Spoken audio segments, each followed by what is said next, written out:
Drop it.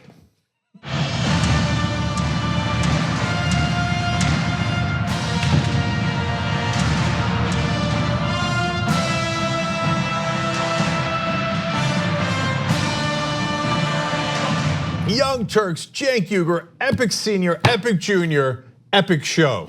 Okay. It is. Hold. Yeah. Let me explain why it's epic, and then I'll give people's actual names. Okay, so we're breaking a story tonight about the National Prayer Breakfast and how they are involved with the Russians. I think it's an amazing story. We're gonna do that first, and that is brought to you by TYT. All right, secondly, a lot of the Democrats in the House apparently aggrieved with Alexandria, Casa, Cortez. Now, here's a twist. I love that story. Why? I'm greatly amused by their aggrievement. And so we'll break it down for you. But the essence of the story is, I do declare that is not how things are done around here. Well, that's exactly the point, isn't it? Mm-hmm. So we'll get to that and we'll have a nuanced conversation about it. At times. Trump maybe starting to backpedal. That news just broke about the national security situation. There's so much news, I cannot encapsulate it all here, but we're gonna do it right now. Michael Shure, Cenk Uygur, John Iadarola with you guys. Great to have you all. Let's do it. I haven't been on the show in a couple of days. I'm raring to go. Let's break a story. This is my first 2019. Oh, okay. Maybe my 18th year, but maybe or something like that. But my first 2019. So yeah. All right. And by the way, we are going to be closing out the first hour with an update on the Steve King story. So you weren't here to initially talk about it yesterday. His defense, his open defense of white supremacy as a concept. We've got an analysis of how the media actually covered that and didn't cover it, and it is fascinating. Oh, you know, I'm going to add one super last thing here. Look, obviously, if you want to hear the whole show and you can only get this part, become a member, tyt.com/join. You can get the whole show anytime you want, download it or stream it. But we're also going to do a whole bunch of specials for you guys. We're planning right now for a State of the Union, and members will always get extra for all these coverages. Michael Cohen's going to testify in front of Congress. We're going to cover that specifically for the members. There's so much more we're giving you guys. And look, guys, the free trial continues. tyt.com/holiday, and you can try it for a week. And so there's some amazing events that are coming up, including Game of Thrones. That's still going. Yeah, it's gonna be the final season, so you don't wanna miss any of that. Can I just say, I randomly rewatched the scene where the giant is in the tunnel and the Night's Watch has to confront the giant. I am so excited for Game of Thrones to come back after watching that. Well, usually me, John, Ben, and Anna review those, so we will do it probably on the main channel, but also extra for the members. So everybody check that out. And tonight's post game is a special post game, again, just for the members. And I'm going to show you something hilarious. Now that's a tough thing to guarantee, but I guarantee you will LOL. You will literally laugh out loud, okay? So that's a tough guarantee, okay? So let's see what happens. tyt.com/join. All right, Yes. what's first? Okay, this is a complex one, so hold on to your butts. We know that Maria Butina, the convicted Russian agent, is in a bad way legally because of her attempts during the last election to get involved in things by going to politicians' speeches, talking with them, taking photos with them, and also, as we know, attending the National Prayer Breakfast. As well as a number of other Russians as well, who apparently were here to attempt to get involved and change the course of either the election, US policy, things like that. Well, now TYT Investigates has turned up strong financial evidence that a Christian charity spent a significant amount of money for Russian guests, including Maria Butina, to attend that National Prayer Breakfast in at least one, although possibly multiple years. So let's talk about this process. The FBI says that Maria Butina and her handler, widely reported to be Alexander Torshin, a Russian official said to be close to President Vladimir Putin, attended the breakfast to influence US politics. Tax records reviewed by TYT represent the first indication they may have received direct financial support in their efforts. So can I just pause there for a second, John? I want people to understand. So first of all, the FBI got Butina, and so she's got a plea deal. There's a lot of information in the plea deals and the affidavits. Torshin was her handler, and Torshin is one of the top Russian oligarchs, deeply tied to Putin and wanted for money laundering in Spain. So in fact, they got through the prayer breakfast, it appears they got Turchin a meeting with Trump, but then even the Trump White House had to cancel it because they're like, I mean, the guy is wanted for money laundering. We can't meet with a known criminal that our ally is seeking to extradite on these charges. So Turchin is based on the US government's findings and the Spanish government as well, pretty bad guy. The prayer breakfast is having him over quite frequently. Now, that's from the affidavits and the plea deals, etc. Now we know through TYT Investigate's story, Jonathan Larson did a wonderful job here, through the tax records that a group associated with the fellowship, and John's gonna break that down for you in a second, is apparently paying for those Russians to come here. Why? I mean, that's a fascinating question, and how deep do those ties go? So let's now dive into that. Exactly, and I want to explain briefly for those who might not follow what the National Prayer Breakfast is and why it's important. Because in this particular case, it's important because of the connection with Turchin and Maria Butina. But in a larger sense, going back a very long time, it has been an extremely influential event that both Democrats and Republicans attend, including presidents, that has this sort of veneer of bipartisanship and respectability and mainstreamness, but is in fact sort of a den of corruption of different forms, which we're gonna break down. The breakfast is run by the Fellowship Foundation, sometimes known internally as the Family, a secretive Christian group led by what's his first name? Doug Coe. Doug Coe, for decades before his death in 2017, although this organization goes back many, many decades. The annual event has become an international influence peddling bazaar where foreign dignitaries, religious leaders, diplomats, and lobbyists jockey for access to the highest reaches of American power. Because as we said, presidents go, senators go, congressmen go, influential people in business and all of that as well. And so meanwhile, around the prayer breakfast, outside of that specific event, that's just one event on the first Thursday of February, there's a week-long lobbying festival. There is oil industry hosting events, defense contractors, and all of that. So this is, by the way, coming from journalist Jeffrey Charlotte, who says, so you look at the list of foreign leaders who are coming again and again from around the world, they're there for access to American power, they're there to cut deals. He goes on to say, and he wrote a book, by the way, on this organization and the event, saying the National Prayer Breakfast is used to circumvent the State Department.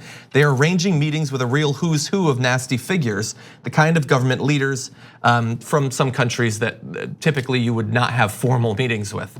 And so what's interesting is that this is such an important event that the people who attend will spend thousands or tens of thousands or even more dollars in attending. And so if an organization is paying to have Maria Butina and other influential Russians attend, that is significant because normally that has a significant price tag associated with it. So let's go into more of what was found. A July 2018 FBI affidavit said that an unnamed organizer of the breakfast helped Butina and Turchin get Russian guests into the breakfast. Federal tax filings show that a Seattle nonprofit called Leadership Development Seminars reported expenses connected to guests from Russia and other former Soviet bloc nations attending the breakfast from at least 2014 through 2017, the most recent year for which tax records are available. LDS, that organization we just mentioned, has strong ties to the Fellowship Foundation, including personnel, cooperation on the breakfast, and hundreds of thousands of dollars in funding. And going back quite some time, money flows both ways.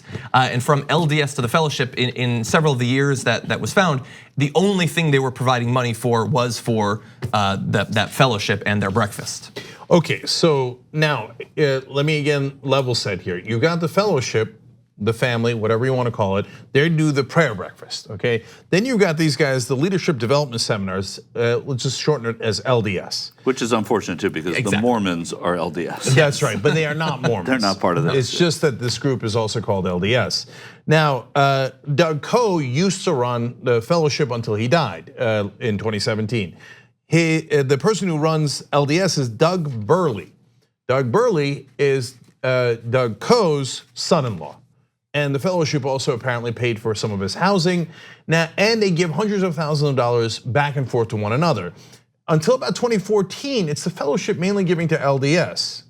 Okay, to me that's a little bit more logical. They're apparently the bigger group. But then LDS turns around in 2013 and starts giving money to the fellowship. Where do they get that money? That's an interesting question that we don't have an answer for yet. They do have a public-facing website where they can collect money from sources that are not clear. So that'll be an interesting, and remember, there was a huge affidavit here where the FBI laid out the different problems with both the NRA and the Fellowship, and how they have Russians that have apparently, in a sense, infiltrated them. And so we might soon find out a lot more of these details. But for now, what TYT has found out is that Doug Burley's group, the LDS, in their tax records showed that they gave, for example, in 2017, $421,000, 644 on top, to work, quote, work in the former Soviet Union. We had 65 people from Russia, Ukraine, Georgia, Armenia, Kyrgyzstan, and Kazakhstan attend the National Prayer Breakfast in early February. And there's a lot of communication, and now some of it public. Doug Burley also talked to World Magazine about it, saying, and it seems to match up with the evidence in the affidavits and the plea deals, that they got 10 Russians into the National Prayer Breakfast in 2017. Then Turchin asked for a meeting with Trump. And all of these guys are looking to influence American politicians. Now look, at this point, if you say, look, I got it, the Republicans are massively compromised by the Russians in a lot of different ways. There's Dana Rohrabacher, there's obviously famously Donald Trump and all of his underlings, Manafort, et cetera, et cetera. But why are Democrats going to this? And so wait, I thought it was about prayer. I didn't really think that, but that's what they claim, right? But in reality, no, this is about deal making. Yeah, it was about prayer until Bill Clinton at the prayer breakfast in 1998, I'm guessing right after his affair with Monica Lewinsky was revealed, people started protesting, boycotting it because it was Bill Clinton then. Some people early in the first Obama one mentioned, well, he might be a Muslim, so is that really something that we need to have at the prayer breakfast? So even the religious side of it has historically been, of course, pretty conservative and pretty challenging. But yeah, this is clearly not just about prayer. I think one thing from Jonathan's reporting to add that's I think interesting too is that Turchin himself reportedly directed Butina who should be the Russians invited in the Russian delegation. So they were handpicked Russians by Turchin that were invited by Butina. Yeah, I think that this does not. So Burley is a longtime fan of Russia, and to be fair to him, so he speaks Russian. He's gone there. He goes about 3-4 times a year. So he's interested in this country. Some people are interested in France, and some are interested in China. So I think there's something legitimate there because it goes back a long time. On the other hand, if you're inviting Russian oligarchs to meet with top-level American officials and you're financing that, that is problematic. I mean, you take any country and put that in. What if he brought in top-level, instead of oligarchs, mullahs from Iran and said, you know what, I'm gonna circumvent the whole State Department, the whole process, and I'm gonna pay for the mullahs to come here and influence both the Republican and Democratic politicians. Everybody would go, that's totally unacceptable. Well, and it might theoretically be one thing if it was considered to be a weird, extreme event where weird, extreme people go. But if it's considered just, normal, no, you go there. If you're the president, you go there. It's totally normal, totally cool, you should be there. Creating this obligation, whether real or imagined, that everyone needs to go. So I was reading up a little bit more on the origins of this organization. In the very beginning, it was created by a man who apparently got a vision from God that American Christianity was focused too much on this idea of poor people and doing stuff for poor people. That's a waste of time. Jesus is strong and he wants you to track down the key individuals, powerful, influential people, get them to support you, and then they will set up a system and laws that benefit Christianity and create what has been termed trickle-down Christianity or trickle-down evangelicalism. That is not a middle-of-the-road form of Christianity. No, that's not something that maybe some Republicans, some Democrats can get on with that. Although they have. And it also has. I'm going to get to the Democrats in a second. It conveniently has the name National Prayer Breakfast, which is the softest, most benign name, and everything sneaks under that radar. Yeah. Although when its nickname is the family would like to meet you now. I'd be a little careful. Anyway, so but on to super important stuff. So first of all, the question is why are Democrats going here? Okay, the Republicans might be compromised, but why are top-level Democrats going to support evangelical right-wing Christians and their agenda about trickle-down Christianity, trickle-down economics, and it said these people are clearly right wing. I mean, we're really having a conversation about how it's bipartisan. No, it is the Democrats then helping support a right wing frame, even if they weren't involved with the Russians. Now, it's about to get way worse in a second as well. But first, on this Burley guy and what he thinks of Jesus, okay? First, he said that back in 2017, now at this point, Donald Trump is president, remember? He's quoted by the Russian Evangelical Alliance that there will soon, in a matter of 3 months, he said, be, quote, a breakthrough between Russia and the USA that is about to occur. Now, how does he know that? What does he know that we don't know? Well, that's an important and interesting question. So now, why did I bring up Jesus? He has also said this, Burley, to give you a sense of who this guy is, the one who paid for the Russians to come here through LDS. When challenged about it in March of 2018, he said, there's big time collusion. It's the Russians and Jesus. That's the collusion. Okay, so Ted Lieu, Chris Coons, all the other Democrats that are going in the past, Amy Klobuchar is gone, Kirsten Gillibrand, Hillary Clinton. Al Franken went. That's right. So are you guys gonna continue to go with a guy who thinks that he's talking to Jesus and that Jesus wants him to collude with the Russians and then he has information we don't have and he's paying for Russians to meet with top officials? And what do you want to take part in that process? That's crazy. But wait, there's one last part, and this is earlier stories that the TYT Investigates broke. So Representative Bob Aderholt is a Republican from Alabama, and the fellowship has paid for his overseas trips. So where did he go? Well, one of the things that he did was he went to Ukraine and met with Rinat Akhmetov, okay? That is a client of former Trump campaign manager Paul Manafort. So that's Manafort's oligarch. So now the fellowship is paying for Republican congressmen to go talk to Russian oligarchs. Why? And why are Democrats participating in this? So it's TYT Investigates' job to bring you the facts, and they have. And I think this is fascinating now that we know that there's a direct financial relationship. We know one side of the relationship, which is that the LDS is paying for the Russians. Where is LDS getting their money? We don't know that yet. Okay, and I'm very curious about that. So now to the Democrats, I mentioned Ted Lieu, and let's be fair, TYT Investigates went and asked Lieu about participation here, and his chief of staff, Mark Savesco, gave this quote: if this is all true, the payments are verified and this is true and factual, of course the congressman would be concerned about it, and we believe transparency is more important, as we did with the NRA, and if there's some Russian influence on the National Prayer Breakfast, we want to know about it. Well, that makes sense. We all want to know about it. And finally, I mentioned those the trips that the Republican legislators are taking on the dime of the Fellowship Foundation. One of the things they go to do is to influence other governments to pass anti-gay legislation. Wow.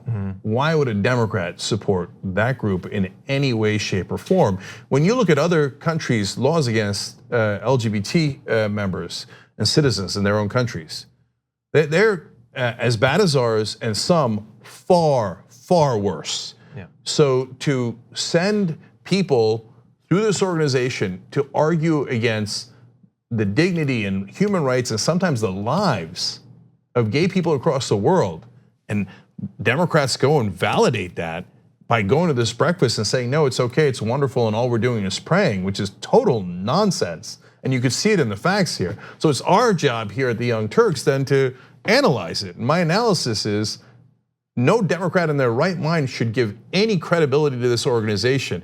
It appears to be toxic on several different fronts. Well, and not faulting them now, but faulting them for going to the next prayer breakfast, because that was before Jonathan Larson's reporting uncovered all of this. So if you were Al Franken in 2016 and you went to the prayer breakfast because you didn't know that this was going on, I have to think that there was a lot of not knowing that this was going on, which is why this story is so interesting as well.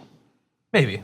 It seems suspicious from the beginning. Are you the Butina and torsion thing? I mean, listen. I'm saying that's definitely no. I'm saying even if you don't know about that, even if you don't care about that, even if you don't care about anything having to do with any Russian that's ever lived in the world, it seems weird, I think. Well, so look, let me be in the middle here, which makes sense. So John is right. I never would have gone to the breakfast in the first place because I know that they're right wingers. Who are we kidding, right? And who are the Democrats kidding? They're not nonpartisan. They're not left wingers, and I wouldn't want to go and aid and abet their policy against the LGBT community, et cetera, right? Like Hillary Clinton has this flowery quote about Doug Coe and how wonderful he is to her. I'm sure he was. Okay, but that doesn't help fix any of the other things. But to Michael's point here, now what do we know? Well, from earlier TYT investigative stories, we now know that they're paying for Republican congressmen to go to other countries and actively lobby against LGBT rights and their lives in a lot of cases. And now we know through the FBI and the special counsel that they were infiltrated by Maria Butina. That's a fact. And her handler is one of the top Russian oligarchs, Torsion, that's a fact. Well, that's new. And now through TYT Investigates, we know another layer to it, which is that it turns out they were actually paying for the Russians to attend. So now that greatly enmeshes the National Prayer Breakfast with Russian oligarchs that clearly had an agenda. Again, best case scenario is they were useful idiots and the Russians thought, they're paying for us to come get all this influence and power with both Republicans and Democrats. How do we get this lucky? There are other worst case scenarios, but we'll see how that develops. And something called the National Prayer Breakfast shouldn't be backed by a group like this. And if it is, then people should not go to the National Prayer, because it's not that. I mean, that's what I think the name is really deceptive, not just because it's a soft name, but because it leads people to think that this is somehow the president always goes, it's an official government function when it is clearly anything but that. Yeah, and the president normally does go. Yeah. And so, I agree with Michael again, let's give these folks a chance. I mean, I'd be really surprised if Ted Lieu and Kirsten Gillibrand continue to go to a breakfast. So let them absorb the report. Let's ask them about it, and then let them verify. Let them go through that whole process, and then we'll ask. And if they say no, you know what, fighting against LGBT rights across the world and paying for the Russians to come influence us, we think that's wonderful ideas. We really like it, and we'd like to stay. Okay, well then that's a different question. And now we should ask them about it. I mean, now we should take this to them and go to the offices of these Democratic members of Congress and say, hey, now that this report exists, are you going to go to the next prayer breakfast, which I presume is next month? It's usually in February or March. It is. Right? It's in early February. And Michael, you read our mind. And Emma Vigeland now is going to follow up and reach out to all those offices and ask them. And so we'll find out what their answer is. But it appears that this group is unconscionable from a progressive perspective, let alone the legal issues they have now that is going to also probably get revealed in the next month or two. We already know parts of it, as we just explained, and it could be even worse from the blacked out parts of the plea deals that are not yet public. Yeah. First break? Yeah, now when we come back, oh boy, the establishment Democrats are on the warpath against Alexandria Ocasio-Cortez. How's that going to turn out? I have a pretty good clue. We'll tell you the details. We'll tell you where it's going, and we might have a lively discussion about it. So we'll be right back. We will. We hope you're enjoying this free clip from the Young Turks. If you want to get the whole show and more exclusive content while supporting independent media, become a member at tyt.com/join today. In the meantime, enjoy this free segment. All right, back on the Young Turks, some comments from you guys. First, the member section. Eclectic Miscellanea says, religion and Russians, two things that should not be influencing American politics. Agreed? Also money. Right, and two things that are. That's right, unfortunately. Demstar asks, other countries try to influence our elections. Why is all the focus just on Russia? Israel has a powerful lobbying firm in America, for Christ's sake. Probably not for Christ's sake, but yes. Russia doesn't have an AIPAC equivalent. Well, then you could say that Israel is more sophisticated. And so do I like Israel or any other country influencing our politics? I mean, Jesus, Turkey asked Michael Flynn to kidnap someone. He was going to be our national security. He was our national security advisor, right? So no, I do not like that. But there are legal and illegal ways to influence us, and that is a very important distinction. And I would argue AIPAC we talk calls about the itself legal ways a lot. the AIPAC convention, where they invite people to the AIPAC convention. There's just something about the National Prayer Breakfast which doesn't sit well with me. Yeah, and And so, look, we want to get all the influence of money out of politics, so that would, apply to AIPAC and everyone else, and we look forward to that day. And meanwhile, let's enforce the laws that we have, so we can do both. Xavier O says, it's stories like this that makes me wonder if Mueller's slow game is to catch a bigger fish than the president. Well, okay. I don't think that he has a particular game. I think he's just going where the facts lead him. And my guess is he was probably pretty surprised to find out that it led him to the NRA and the National Prayer Breakfast. So. Also, in fairness, what bigger fish is there than the President of the United States? Not just this one. I assume Xavier means the groups. All of the groups, yeah. Okay, that makes sense. Cabbage on Twitter writes, prayer breakfast with all you can eat corruption. Good deal. And Joe Oliver 44 tweets in, people using Jesus to make money. He'd love that. He must, because so many people do. That's right. Like rolling around in his grave. Anyway, you want to hear some breaking news? We do. Okay, let's talk about it. I'm really. This was just handed to me. I haven't really vetted it yet. I hope it's true. You know what? No. Why don't we let Anna do it? There's specifics. Because there's specific. Oh, you got it? Yeah. All right, then go ahead. Go for it. Okay. Sorry, Anna. No. Breaking news, Tulsi Gabbard announces that she will be running for president in 2020. She apparently did this during an interview with CNN's Van Jones that is going to air tomorrow on the Van Jones show. And to Van Jones, she said, I've decided to run and will be making a formal announcement within the next week. They apparently talked about some of the issues that were driving her to want to pursue the presidency, and she said, there are a lot of reasons for me to make this decision. There are a lot of challenges that are facing the American people that I'm concerned about and that I want to help solve. She then listed healthcare access, criminal justice reform, and climate change as key platform issues.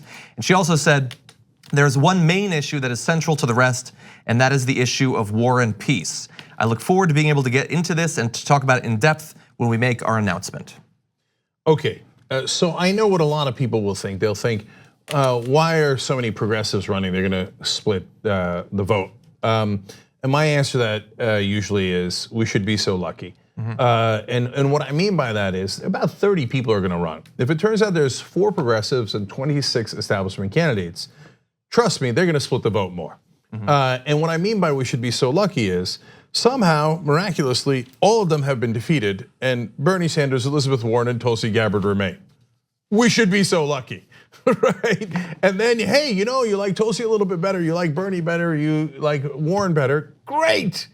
Now, if it turns out that 3 of them are in and 6, I mean, we want to get into those calculations a year from now as we're heading into Iowa and New Hampshire. Have at it, Hoss. For now, what you have is more strong progressive voices that are in the mix and that are going to make the progressive case instead of the establishment case. I think that's wonderful for the country. Yeah, and I mean, there could be cases eventually once it gets weeded down where there's a lot of splitting. But I think initially, like, we're going to have, I mean, we're already in the primary. We're going to have month after month after month of talking and polls and news coverage and debates before there's even one vote. Let's have as many strong progressives of different shades out there driving the conversation, because while they might agree largely on policy, they don't necessarily agree on priorities. And so some of them will talk more about one issue, some more about another. So maybe Tulsi Gabbard is talking constantly about, American foreign interventions or something like that. And Elizabeth Warren is talking about, reforming Wall Street, and Bernie Sanders is talking about prescription drug prices or whatever. Let's have all of them out there doing that. We can eventually figure it out once the voting starts, who supports who, and it would be great. Like, I've never really been involved in an election where I was really hard pressed to figure out who I wanted to vote for. I know, wouldn't that be want great? that struggle. Yeah, we have multiple progressives from which to choose from, said for the first time ever in American politics, at least in my lifetime that I've been tracking it. And I know people have different definitions of progressive, but my definition. So I have 3 people that fit the bill. I totally agree with John that they have different strengths, and then those will be different voices and different issues that'll be highlighted because of their presence. And look, we are principled. We believe in primaries, not just when it's convenient, but all the time. We believe in it as a form of democracy. So let them battle through ideas, and not necessarily even battle, just make their case. And then we'll find out who has the most compelling narrative. Yeah. Bobby Kennedy and Gene McCarthy could be argued. No, that's definitely true, but I wasn't around. I know you weren't around. And there have been, well, we won't get into it. Yeah, I mean, listen, there are often people of the same ilk that are running all the time. Why not progressives who are also running, a number of them running? I think because the progressive movement typically puts all their eggs in the Bernie basket as they've done it in the past 2 years, and that's going to take some getting used to. And people who liked other people for liking Bernie are going to have to figure out whether that's enough and look at their records. Well, actually, that's important. Then also, the first thing I think of is now will Mufi Hanneman finally win the 2nd district seat in Hawaii? Will she run for Congress? I was wondering about that as well. Former mayor of Honolulu. So we transition to that topic now. No, I'm kidding. So one thing I am worried about is because in your lifetime, in my lifetime too, we haven't really had this sort of thing going. It is going to be interesting to see once we really get into it how things play out, because we've been through a few elections, at least online and in the news and all that. You set people on fire. That's what you do. If you disagree with people, you want to destroy them, and we get so passionate that we see anyone who differs from us as the devil. So when you have 4 people who largely might vote the same way you would, were you in office. So let's say you really love Bernie Sanders, or you really love Elizabeth Warren, or you really love Tulsi Gabbard, or Ojeda, or whoever. It is going to be interesting to see how those people speak about other progressives in the race. And also having to differentiate themselves from each other and not just from the others, because that happens by default, and it's going to be much more of a challenge for Elizabeth Warren to now differentiate herself from Tulsi Gabbard and Bernie Sanders. It'll be easy enough for her to do against Cory Booker and Amy Klobuchar should she do that, and should they run. But it'll set up an interesting debate dynamic. And look, which I want to see. Last thing on this, and I'm curious about it too. I actually think progressives are really smart. And that the reason why they vociferously lash out sometimes at the establishment is because of great frustration, because they have not had a lot of choices, and most of the Democratic figures do not actively fight for the bigger progressive priorities, Medicare for all. I mean, God, we had to fight so hard for most of people to accept $15 minimum wage, which is a really low bar, and it took us year after year after year, and we're still not there, right? So I think that there's a real reason why people are against establishment candidates, and sometimes passionately so. But maybe I'm wrong, and maybe we'll find out people go into camps for Gabbard and Sanders and Warren and rip each other to shreds based on nothing or based on small differences. And maybe I'm wrong, but I'm hopeful that that is not the case. I 100% agree. Yeah, I think that you look on candidates and circling them. For example, I guess let me put it this way. For me, I don't care about the candidate. I care about the ideas, okay, and the policies. So I want to win on policies. And so if they got great policies, hear them out. And by the way, hear out everyone. And so at the same time, look at their track record. So I want to hear out Cory Booker, but I'm also cognizant of his track record. So you can do both things at the same time. Yeah. It's a little bit of a lie. You wanted a wall. You just didn't like Trump. Well, look, some of their track record is clear. Right. Let's just keep it real, okay? But it's not like Cory. Right. No, let's talk and let's see what happens. Right. Yeah. Okay, why don't we transition to something I think you might enjoy. Today, Politico posted an article that describes how, in their terms, exasperated Democrats have become, some of those in the leadership in the House, and are deploying a strategy of sticks and carrots to try to rein in new Representative Alexandria Ocasio-Cortez. There are some great quotes from this, so let's get started. Alexandria Ocasio-Cortez is already making enemies in the House Democratic Caucus, and some of its members are mounting an operation to bring the anti-establishment Democratic Socialist with 2.2 million Twitter followers into the fold. Just to update that, it's now 2.3 million. I just wanted to be clear about that. I know they posted it this morning, so they can't update it constantly, but it's 2.3 million. Some lawmakers with ties to Ocasio-Cortez are hoping to coax her into using her star power to unite Democrats and turn her fire on Republicans. Others simultaneously warn Ocasio-Cortez is destined for a lonely, ineffectual career in Congress if she continues to treat her own party as the enemy. One example of that last bit is Representative Emmanuel Cleaver, who says, "I'm sure Ms. Cortez means well, but there's almost an outstanding rule. Don't attack your own people. we just don't need sniping in our Democratic caucus. And I think that's a great point. I think the best way to deliver that lesson is in an article that is attacking a member of your caucus. I think that Representative Cleaver might have missed that irony. He was at the prayer breakfast. Which he has gone to. First of all, I love the destined for a lonely, ineffectual career in Congress. Meanwhile, they're like, we're so scared of her. She has 2.2 million Twitter followers, now 2.3. Okay, and she's too powerful and she's getting too much attention. What happened to lonely, ineffectual career in Congress? I got news for you. Here's what Politico isn't doing. Writing about lonely, ineffectual careers. Okay, that is not what's happening. So they're obviously concerned. But to me, the most important crux of this article, and in this case, it isn't about Politico, and Politico gave good context too here, where they said, look, the Freedom Caucus for the right wing, they don't win any popularity contests, but they have pushed the Republican Party to the right and hence have been effective. So that is good, important context that Politico is giving. My issue is with the House Democrats that are trying to say, hey, do you want to know why they're mad?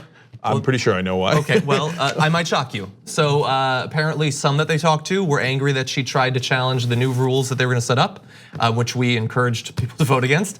But also incumbent Democrats are most annoyed by Ocasio-Cortez's threat to back primary opponents against members of their ranks she deems too moderate. My point is, I can see how she would be a little bit biased on the power of primaries since she is now a representative because she got in through a primary.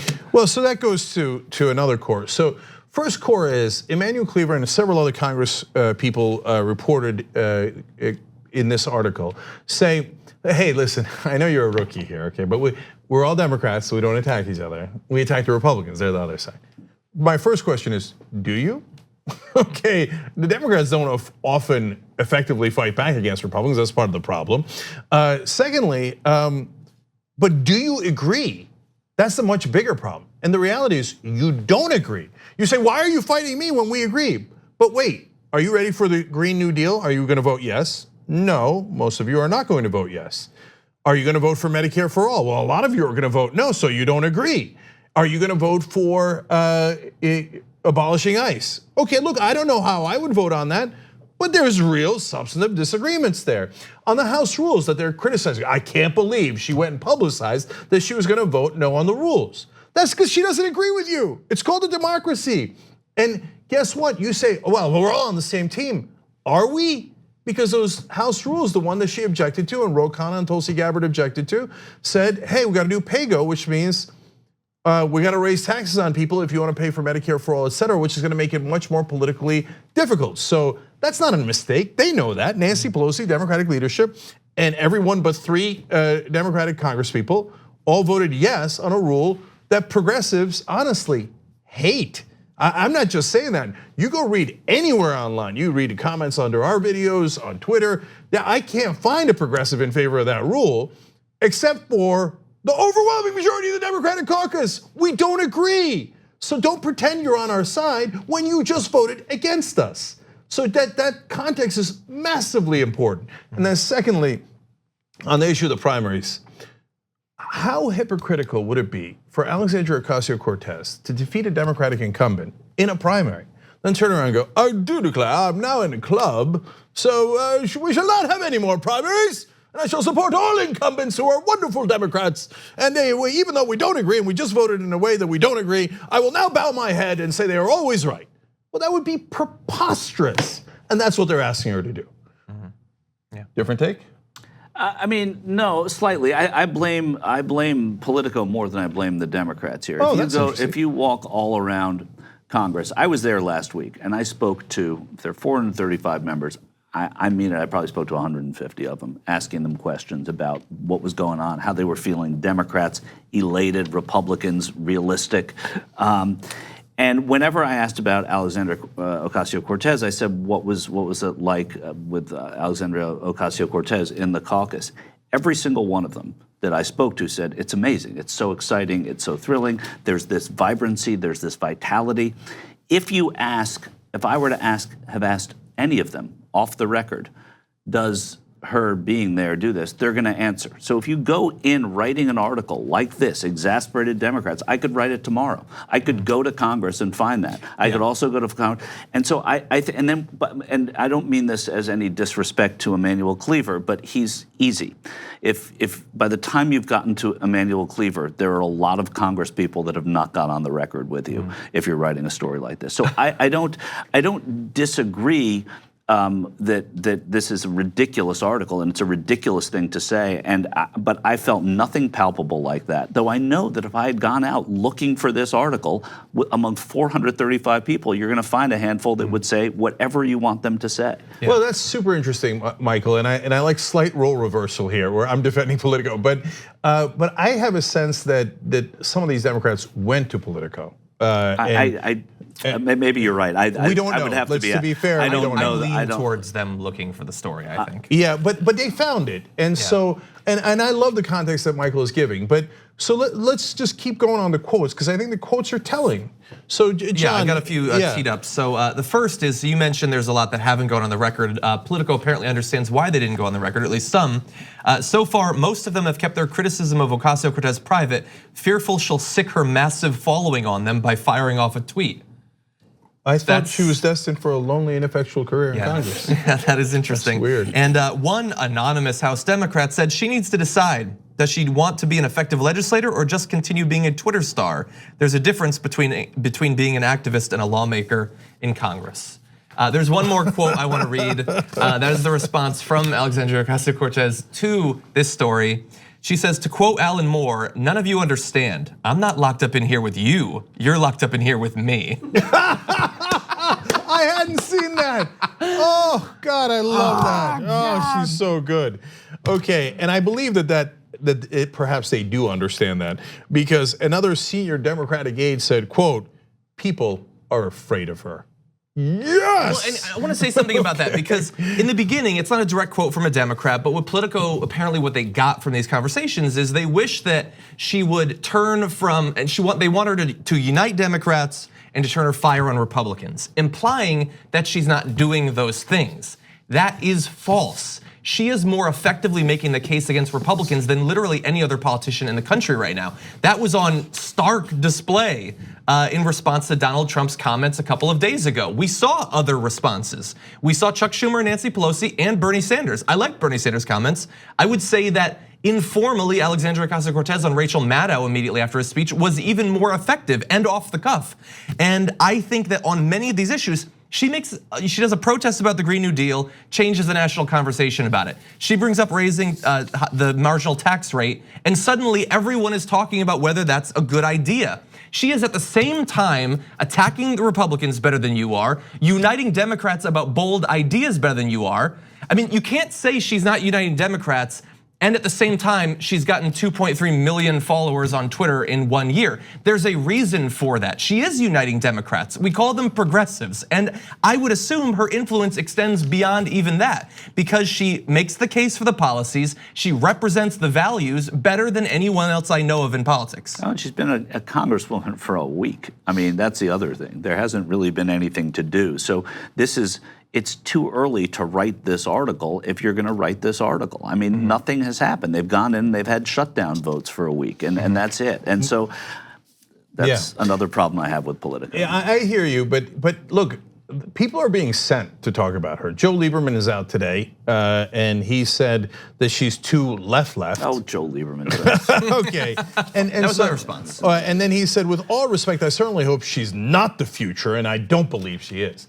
Well, I have a pretty good case to make that the person who is not the future is Joe Lieberman. Okay, it's the pasture. Just really, I am not one of those people who thinks that social media is everything, the internet is everything. Twitter is wildly unrepresentative of the real world, that's true, but it is something. And I think that if he is going to come out with all of his baggage, policy-wise and politically wise, I mean, I'm from Connecticut, I know who Joe Lieberman is, okay? I know what he does in his interactions with progressives. If he's gonna say she's not the future, I know what the Democrats need to do, because he gave advice for how they should run in 2020. She gained more than 3 times the Twitter followers today that he has. So that might mean something about how well we're communicating our values and our policies. And that was not the worst thing that happened to him today either, because today, on the day that he's, giving this unsolicited garbage, Ned Lamont, who beat him in a primary, was inaugurated as governor of Connecticut. So there's which is justice. More justice. And let's just note, I mean, Joe Lieberman is taken seriously as a Democrat when he is not a Democrat. Nope. So now people say that about Bernie Sanders, but Bernie Sanders has always caucused with Democrats and is to the left of Democrats. Whereas Joe Lieberman ran against a Democrat in his last Senate campaign.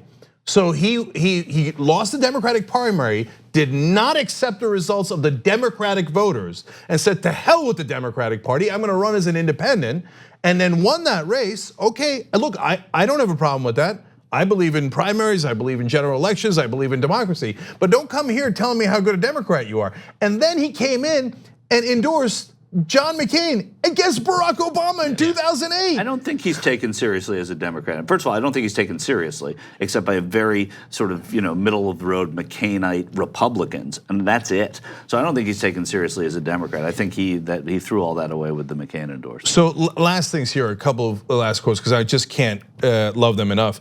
Kurt Schrader, Democrat of Oregon, said, she's new here, feeling her way around. She doesn't understand how the place works yet. And I thought, exactly. Thank God for that. Okay. Yeah, I would argue the people there never understood how it should work. Yeah, I mean, you guys understood it and did what? You understood it and did what? I don't know what you did. So I don't want to get into a whole thing of like, no, you don't understand how hard it was to pass Romney Care when we had overwhelming majorities.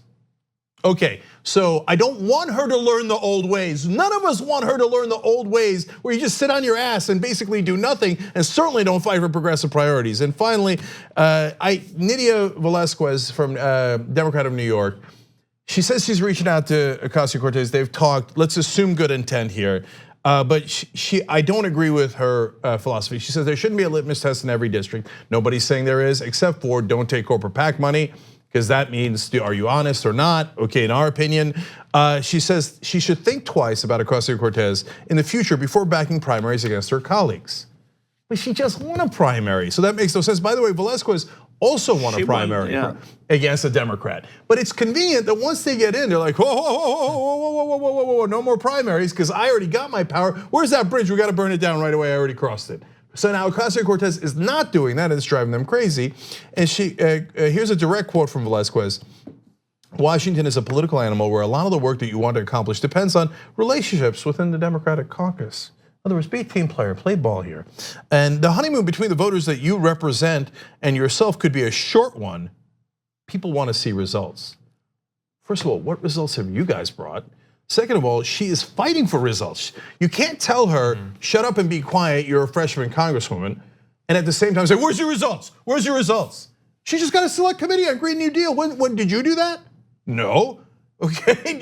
I mean, I can't remember a freshman congressman of either party, congressperson of either party coming in and getting a select committee because she requested it, ever. So already she has results. And what you guys are afraid of, and you're partly saying in this article, is, my God, she might actually get us to do progressive priorities. To which all of us say, exactly. So if you don't like it, that's a sad day for you, but this is your new reality. Yeah. We gotta take a break, but one more story probably after that. We'll be right back.